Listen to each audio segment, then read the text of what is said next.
구약성경 에스겔 37장 1절에서 5절까지 말씀입니다. 구약성경 1209쪽이 되겠습니다. 구약성경 1209쪽 에스겔 37장 1절에서 5절까지 말씀을 제가 봉독하도록 하겠습니다. 여호와께서 권능으로 내게 임재하시고 그의 영으로 나를 데리고 가서 골짜기 가운데 두셨는데 거기 뼈가 가득하더라. 나를 그 뼈 사방으로 지나가게 하시기로 본즉 그 골짜기 지면에 뼈가 심이 많고 아주 말랐더라. 그가 내게 이르시되 인자야 이 뼈들이 능히 살 수 있겠느냐 하시기로 내가 대답하되 주 여호와여 주께서 아시나이다. 또 내게 이르시되 너는 이 모든 뼈들에 대언하여 이르기를 너희 마른 뼈들아 여호와의 말씀을 들을지어다. 주 여호와께서 이 뼈들에게 이같이 말씀하시기를 내가 생기를 너희에게 들어가게 하리니 너희가 살아나리라. 아멘. 우리 사랑하는 성도님들 명절 잘 보내셨습니까? 우리가 명절을 보내면서 하나님께서 주신 가정이 얼마나 귀하고 또 소중한지를 여러분들이 고백하셨을 것이라고 생각이 듭니다. 하나님의 은혜로 우리 성도들의 하는 모든 일들이 또 우리 사랑하는 성도들의 가정 가운데 하나님 주시는 복이 넘쳐나기를 간절히 축원합니다. 지난 겨울 참 추웠습니다. 뉴스를 보니 몇십 년 만에 추위라고 얘기들을 하고 또 체감적으로도 우리 교회에 수도가 얼어서 물이 안 나온 그런 경험을 하고 나니 참 춥기는 추웠구나라는 생각을 하게 됩니다. 언젠가 새벽 기도를 가려고 준비를 하면서 저희 집의 거실 온도를 보니까 6도를 가리키고 있었습니다. 깜짝 놀랐습니다. 비밀입니다만 우리 집에 보일러 온도를 조금이라도 올리면 야단을 치는 한 사람이 있습니다. 6시간 만에 한 번 돌아가도록 맞춰놓으니 하루에 4번 보일러가 돌아갑니다. 얼마나 추워서 너무 추워서 보일러 좀 돌리자고 아무리 설득을 해도 옷을 더 입으라고 하지 말을 들으려고 하지 않습니다. 물론 연료비 걱정하는 마음은 알지만 어느 때는 제가 몰래 가가지고 보일러를 돌려놓고 모른 채 하는 때도 있었습니다. 그만큼 추운 겨울을 우리가 보내왔습니다. 그래도 며칠 전부터는 많이 따뜻해졌습니다. 이 정도면 살 것 같다는 생각이 들고 이제 겨울이 끝이 나는가라는 생각도 들면서 또 마음의 한편으로는 굉장히 편안한 마음도 들게 됩니다. 그리고 나서 날짜를 보니 벌써 이제 2월 중순을 이제 지나가고 있고요. 곧 2월 말이 다가오게 됩니다. 한 달 조금만 더 지나게 되면 경주에 벚꽃이 피게 되고 많은 분들이 또 꽃 구경을 하기 위해서 경주를 방문을 하게 되겠죠. 여러분, 어김없이 하나님의 때가 되면 봄이 옵니다. 하나님의 은혜가 있습니다. 하나님이 주시는 풍성한 복이 우리 심령에도 올 때가 있을 줄로 믿습니다. 지난 수요일부터 사순절을 시작하고 오늘이 사순절 첫째 주일을 맞이하게 되었습니다. 6주간 40여일을 사순절을 보내면서 우리의 믿음에도 또 우리의 가정에도 우리의 교회에도 하나님께서 영적인 봄을 허락해 주실 줄로 믿습니다. 그 믿음으로 예배를 통해 하나님 은혜를 풍성하게 누리는 저와 여러분의 삶이 되어지기를 바랍니다. 해외에 나가게 되면 참 좋은 부분도 있지만 그래도 돌아올 때가 되면 한국이 참 좋다는 생각을 하게 됩니다.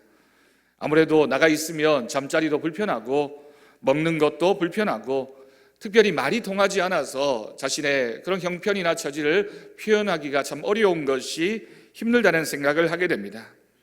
어떤 분들은 그래서 여행은 4박 5일이 적당하다라고 얘기하는 분들도 계시고 더 오래 있어도 아무렇지도 않게 잘 지내시는 분들도 있습니다. 그렇지만 결국에 모든 여행은 힘들 수밖에 없는 것이 사실입니다. 그런데 그 여행이 만약 한 달 정도라면 어떨까요? 만약 우리가 3달 정도 집을 떠나서 살아야만 한다면 어떤 형편이 되겠습니까? 아예 1년 정도 해외에 가서 살게 된다면 어떨까요?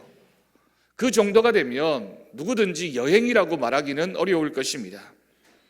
오랫동안 해외에 가서 살게 된 분들이 공통적으로 느끼는 불편한 마음이 있다고 합니다. 그 모든 것을 통틀어서 향수병이라고 합니다. 이스라엘 백성들이 자신의 고향을 떠나서 자신의 집을 떠나서 오랜 기간 동안 시간을 보내야만 했던 때가 두 번 있었습니다.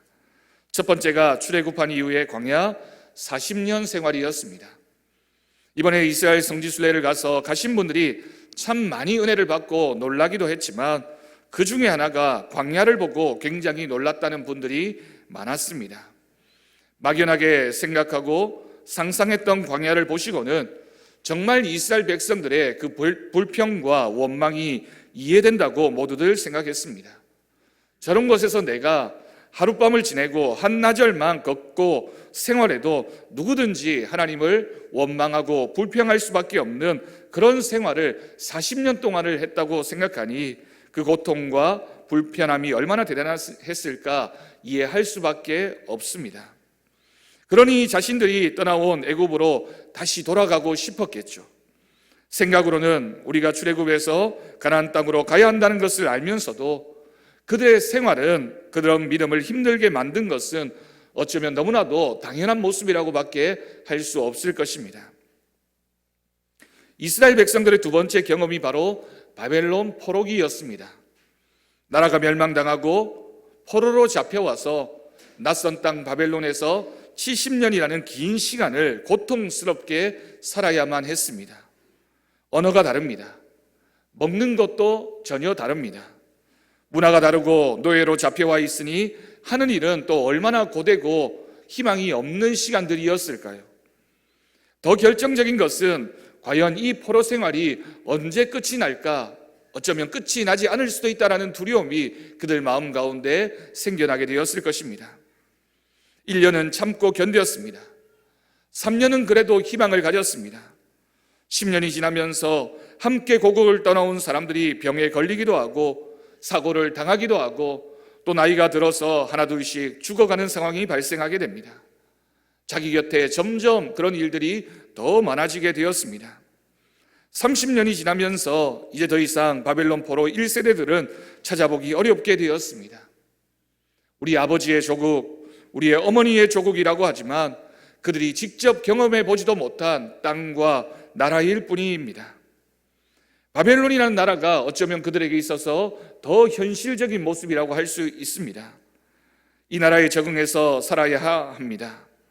이제 다시 부모님의 고향으로 돌아간다는 것은 어려 보이는 그런 때가 되었습니다. 점점 부모님의 말을 쓰는 일도 줄어들고 어떤 사람은 이미 부모님을 통해 배운 말을 잊어버리는 일도 생겨납니다. 먹는 것도 입는 것도 생활하는 것도 이제는 바벨론 사람으로 살아가는 것이 더 당연해 보입니다. 그리고 50년이 지났습니다. 그리고 70년이 지났습니다. 춥고 추운 것도 하루 이틀이지 계속되다 보면 이제 봄이 올 것이라는 희망을 가지기도 어려운 그런 형편 가운데 이스라엘 백성들이 사는 그런 시간들이 지속되어졌던 것입니다. 온 이스라엘 백성들의 마음속에는 이제 다시는 더 이상의 봄이 없는, 더 이상 고국으로 돌아가서 하나님의 백성답게 살아갈 것을 희망할 수 없는 그런 시간이 이제 찾아오게 된 것입니다. 오늘 말씀을 기록한 에스겔 선지자는 바벨론의 2차 침공 때 여호야긴 왕과 더불어 포로가 되었습니다. 그리고 바벨론 땅으로 와서 살게 되었습니다. 에스겔은 바벨론의 그발 강가에서 얼마나 슬픔의 노래를 부르면서 하나님의 은혜를 구했을까요? 하나님이 우리 백성을 회복시켜 주시기를, 하나님의 은혜로 우리 백성이 다시 회복되어지기를, 다시 그 나라로 돌아가서 그 땅으로 돌아가서 살게 될 날이 곧 다가오기를 얼마나 기다리고 기도했겠습니까? 하나님께서 한 번 더 기회를 주셔서 우리 민족이 다시 고향으로 돌아가서 나라를 회복하고 성전을 다시 짓고 마음껏 하나님을 예배하는 그 꿈을 얼마나 간절하게 오랜 기간 동안 꿈꾸었겠습니까? 에스겔은 하나님의 소명을 받고 포로된 유다 백성을 향해서 본토 회복의 소망을 선포하며 위로의 용기의 말씀을 선포했던 선지자입니다. 또한 그저 고향으로 돌아가자는 정도가 아니라 우리나라가, 우리 민족이, 우리 이스라엘 백성들이 원래부터 회복해야 될 하나님 나라에 대한 소망을 이스라엘 백성들에게 전했던 선지자가 에스겔 선지자였습니다. 오늘 말씀은 그 에스겔 선지자가 환상 가운데 보았던 일을 기록한 본문 말씀입니다. 먼저 1절과 2절 말씀을 보십시오. 여호와께서 권능으로 내게 임재하시고 그의 영으로 나를 데리고 가서 골짜기 가운데 두셨는데 거기 뼈가 가득하더라. 나를 그 뼈 사방으로 지나가게 하시기로 본즉 그 골짜기 지면에 뼈가 심이 많고 아주 말랐더라 라고 기록하고 있습니다. 하나님께서 에스겔에게 환상을 보여주십니다. 그런데 그 환상이 소망을 보여주지 않았습니다. 뼈를 보여줍니다. 그리고 그 뼈가 아주 말랐다라고 하는 것은 이제 아무런 소망이 없다는 것을 알려줍니다. 죽은 지 얼마 안 되어도 다시 살게 된다는 소망을 품게 되는 것이 어려운 일인데 이제는 완전히 말라버려서 뼈가 남은 그것이 무슨 의미가 있냐고 물을 수밖에 없는 그런 절대적인 불가능의 상황을 하나님께서 에스겔 선지자에게 환상으로 보여주셨습니다. 사랑하는 성도 여러분, 그렇습니다. 말씀을 떠난 사람, 하나님의 은혜를 저버린 사람은 아무리 그럴듯해 보여도 결국에는 뼈만 남은 인생일 수밖에 없습니다. 세상에서 아무리 잘 나가고 성공한 인생이라도 하나님 보시기에는 말라버린 뼈와 같은 인생이 바로 하나님을 떠난 인생인 줄로 믿습니다. 사람들은 그런 뼈를 보고 무섭다고 합니다. 어떤 사람들은 그런 뼈를 보고 저주를 퍼붓기도 합니다. 누구도 그곳 가까이에 가려고 하지 않습니다. 거기에 무슨 소망이 있냐고, 하나님 왜 나에게 이런 장면을 보여주시느냐고 질문할 것입니다. 우리도 그런 경험을 할 때가 있습니다. 일이 안 되어도 너무 안 되어서 도저히 아무런 가능성이 보이지 않는 상황, 정말 큰 실패를 경험하고 이제는 재기할 그 어떤 것도 남아있지 않은 상황, 큰 어려움을 경험하면서 울고 또 울다가 그 눈물도 말라버린 그런 상황을 경험할 때가 있습니다. 하나님, 나에게 왜 이런 어려움을 주십니까? 하나님 도대체 어디에 계십니까? 개인적으로도 그런 경험을 할 때도 있지만 우리의 가정에서도, 우리의 교회에서도 이런 아픔과 무력함을 경험할 수도 있습니다. 여러분, 우리 믿음의 공동체도 그런 시간을 지내왔습니다. 그럴 때에 소망을 가진다는 것이 얼마나 힘들고 회복한다는 것이 얼마나 멀리 보여졌습니까? 더군다나 옆에서 지켜보던 사람들도 비웃습니다. 믿음을 지킨 우리를 향해서 너희의 믿음이 무슨 의미가 있겠느냐? 그렇게 한다고 해서 무슨 소망이 있겠느냐? 너희에게 무슨 희망이 있느냐고 조롱합니다. 그러나 사랑하는 성도 여러분, 그때에도 우리 주님은 말씀하십니다. 우리는 넘어져서 신음하며 이제는 모든 것이 끝이 났다고 생각하는 그 순간에 우리 주님께서는 남은 자가 있다고 말씀하시고 그루터기의 소망을 말씀하시며 회복의 꿈을 꾸게 하십니다. 3절 말씀을 보십시오. 우리 주님이 에스겔 선지자를 향해서 이렇게 물으셨습니다. 인자야, 이 뼈들이 능히 살 수 있겠느냐 하시기로 내가 대답하되 주 여호와여 주께서 아시나이다. 여러분, 불가능해 보이는데, 도저히 가능성이 없어 보이는데, 절망적인 상황인데 주님은 그 뼈들을 보라고 말씀하시고 살 수 있겠느냐고 물으십니다. 주님의 이런 질문에 아멘이라고 대답하기가 얼마나 어렵습니까? 너무너무 추운 날이 계속되고 있는데 완전히 말라버리고 소망이 없어 보이는 그 땅을 향해서 이곳에서 봄을 보라고 말씀하시는 하나님의 음성에 믿음으로 응답하는 것이 얼마나 의미 없어 보이는지 모릅니다. 내 믿음이 이미 사라져 버린 것 같고 내 입술의 고백으로도 도저히 아멘이라고, 도저히 그렇게 될 것이라고 말하기 어려운 그런 내 경험을 하나님 앞에 고백할 수밖에 없습니다. 에스겔 선지자의 대답도 그러했습니다. 네, 하나님, 그렇게 될 줄로 믿습니다가 아니라 주님이 아십니다. 여러분, 이 대답이 어디선가 들은 듯 생각나지 않습니까? 예수님이 십자가를 지실 때 제자들은 모두 예수님을 떠나 도망쳐 버렸습니다. 심지어 수제자였던 베드로는 예수님을 부인하고 저주하고 도망쳐 버렸습니다. 주님의 십자가 죽음 앞에서 제자들은 아마 어떤 희망도 발견하기가 어려웠을 것입니다. 그렇게 도망쳐온 베드로, 모든 것을 실패하고 패배한 베드로를 우리 주님이 찾아오셨습니다. 3년 전 갈릴리 바닷가에서 베드로를 찾아오셔서 제자 삼으셨던 그 장소에서 물고기를 구워서 밥상을 차려 놓으시고 베드로에게 먹이시고 물으셨습니다. 네가 나를 사랑하느냐? 우리 주님은 3번 그렇게 물으셨습니다. 베드로는 그 주님의 질문 앞에서 그저 내가 주님을 사랑하는 줄 주님께서 아십니다. 그렇게 대답할 수밖에 없었습니다. 나 같은 사람이 어떻게 주님 앞에 무슨 얼굴로 주님을 사랑합니다 라고 자신 있게 이야기할 수 있을까? 나는 그런 자격이 없어 하는 것이 베드로의 솔직한 마음이었을 것입니다. 여러분, 4절 말씀입니다. 하나님은 에스겔에게 명령하셔서 이렇게 선포하게 하십니다. 너는 이 모든 뼈에게 대언하여 이르기를 너희 마른 뼈들아 여호와의 말씀을 들을지어다.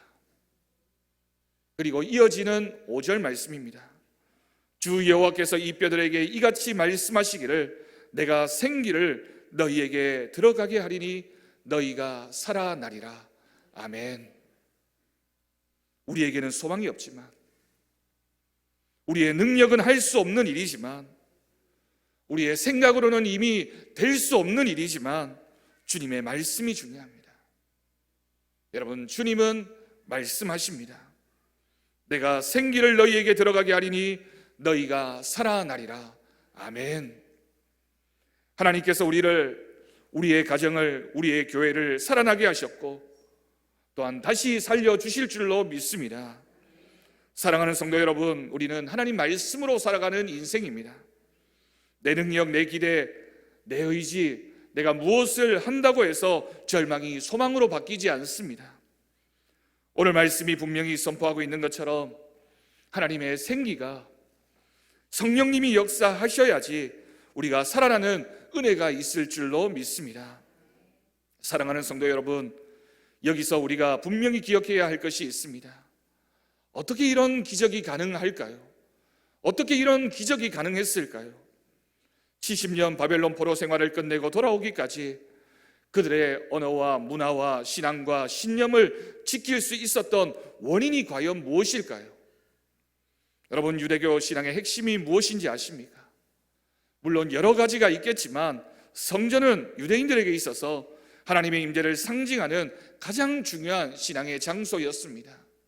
구약의 모든 말씀이 이스라엘 백성들이 하나님의 임재, 하나님이 우리와 함께 하신다라는 상징적인 장소가 바로 성전이었습니다. 그런데 바벨론이 침략해서 그 성전을 다 무너뜨려 버렸고 유대인들은 포로로 잡혀갔습니다. 바벨론 땅으로 잡혀왔을 때 그들은 무력했습니다.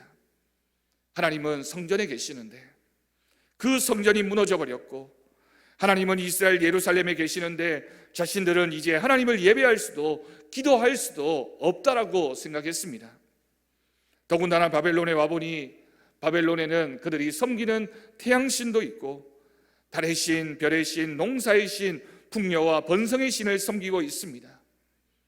그리고 바벨론의 신들이 이제는 이스라엘의 신을 이겨버렸다고, 이스라엘의 신은 이제 사라져버렸다고 그들을 향해 외쳤습니다. 우상은 화려하고 제사는 거창했습니다. 그 바벨론 사람들을 바라보니 그들이 믿는 신들 때문에 이 나라가 이처럼 부강해진 것이 아닌가라는 그런 마음도 생겨나게 되었습니다. 그런 형편 가운데 이스라엘 백성이 어떻게 신앙을 지킬 수 있었을까요? 여러분, 바벨론 포로기에 생겨난 중요한 이스라엘의 신앙의 모습이자 공간이 하나 있습니다. 이스라엘 백성들이 그 이후에 그들이 어디를 가든지 늘 모일 때마다 세웠던 한 가지 장소가 있습니다. 그것이 바로 회당입니다. 회당은 우리가 잘 알듯이 유대인 남자 10명만 있어도 꼭 만들도록 세우도록 되어 있습니다. 그 회당에서는 이스라엘 백성들이 예배도 드리고 성경을 가르치기도 하고 재판도 하는 신앙에 있어서 가장 핵심적인 역할을 합니다. 그 회당이 바로 바벨론 포로기에 생겨나게 되었습니다. 이스라엘 백성들이 바벨론에 처음 왔을 때 실패한 민족이었고 실패한 인생이었습니다. 어떤 가능성도 보이지 않았습니다. 그런데 그들에게 중요한 믿음이 생겨나게 됩니다. 그것은 바로 하나님께서 이곳 바벨론까지 우리와 함께 오셨다. 아니, 정확하게 말한다면 하나님께서 이곳에도 우리와 함께 계시다는 것을 이스라엘 백성들이 발견하게 된 것입니다. 우리가 고통 가운데 있을 때, 모든 것이 절망적일 때 우리는 그저 하나님의 이름을 부를 수밖에 없습니다. 주님, 주여라고 부르는 그 음성에 하나님께서 응답하셨습니다. 낮은 소리, 신음소리와도 같은 음성도 하나님은 들어주셨습니다. 바벨론 땅 그발 강가에서 울고만 있었던 것이 아니라 절망적으로 보였지만 경건한 사람들, 믿음을 떠나지 않았던 사람들이 기도하기 시작했을 때 그들은 하나님의 음성을 들을 수 있었습니다. 어떤 화려한 수사도 아니고 미사여구도 아니고 그저 하나님 앞에 나와서 주님 어디에 계십니까? 주님 왜 우리를 버리셨습니까? 하나님 언제 우리를 회복하실 것입니까? 라고 그들은 그저 주님의 이름을 부르면서 하나님 아버지 주여라고 불렀을 때 하나님은 그 음성에 응답하셨습니다. 기도하고 예배드렸더니 하나님이 응답하셨다. 하나님이 계시구나. 하나님이 이곳에서도 역사하시는구나. 이스라엘 백성들이 정신을 차리고 다시 시작하자, 다시 모이자, 다시 말씀을 가르치고 다시 믿음을 회복해서 하나님을 소망하자. 그리고 그 장소가 바로 회당이 된 것입니다. 그 회당이 바로 오늘날의 교회입니다. 교회라는 신앙 공동체는 바로 이런 하나님에 대한 절실함을 가진 사람들의 모임이며 공간입니다. 세상에 소망이 없기 때문에, 세상에서는 그 어떤 희망도 발견할 수 없기 때문에 이 세상을 살아가면서 상처받고 아파하고 힘들어하고 있던 사람들이 이 교회당에 와서, 이 예배드리는 이 장소에 와서 하나님의 이름을 부르면서 하나님이라고 불렀을 때 하나님이 우리의 음성에 대답해 주시는 역사, 그 은혜가 이 교회를 통하여 나타나게 될 줄로 믿습니다. 교회를 통해 죽어가는 심령이 회복되는 역사가 나타나게 될 줄로 믿습니다. 사랑하는 성도 여러분, 하나님의 말씀입니다. 말씀의 역사가 모든 것을 가능하게 합니다.